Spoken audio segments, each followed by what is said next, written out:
Naperville came together to recognize their veterans at this year's Healing Field of Honor on Rotary Hill. The theme is 50 Years of Healing, marking the anniversary of the start of the Vietnam War. For the third time, Naperville has created the Healing Field, and in less than an hour, 2,015 flags were installed along the hillside to get ready for the opening memorial service. We owe you, our veterans, a debt of gratitude that we will never be able to repay for your pain and suffering that you endured for America. We owe you everything. To help commemorate the 50 years, Ray Kinney of Blooming Colors, the Naperville Park District, the VFW, and the American Legion built a scale model of the Vietnam Veteran Memorial Wall, displaying over 58,000 names of the lives that were lost during the war. It's hard to explain what it felt like when you served your country and nobody seemed to give a damn. And that's part of the reason that we built this wall. And let the families know that we respect our dead and we'll do what we can for them.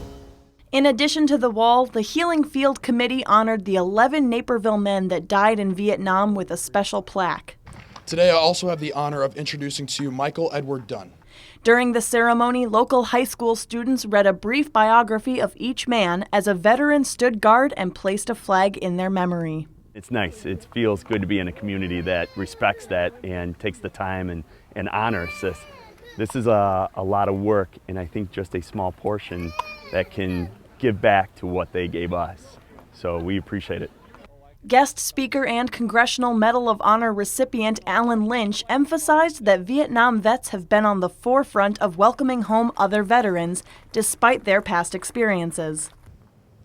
We have a lot to be proud of, we who served our country in Vietnam.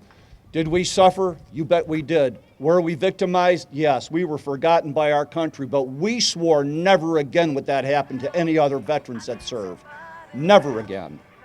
After the service, many veterans stayed to tour the field and the wall. Chicago resident and Vietnam veteran Carlos Saladino heard about Naperville's memorial service on the news and wanted to be a part of it. And I served first with the 25th Division, second of the 27th. You have to feel for all these young men and what they could have been or where they would have been now, and the families and the grandchildren like myself. You know, not that it's a survivor's guilt, but I'm here for a reason. Each flag in the Healing Field can be purchased and dedicated to a veteran or someone who's currently serving. Local resident Dave Wentz chose to recognize someone from his past high school experience. As I was growing up there in maybe 7th or 8th grade, I started hearing about this one guy who was commended for being the original hitter. It was a guy named Bruce Capel.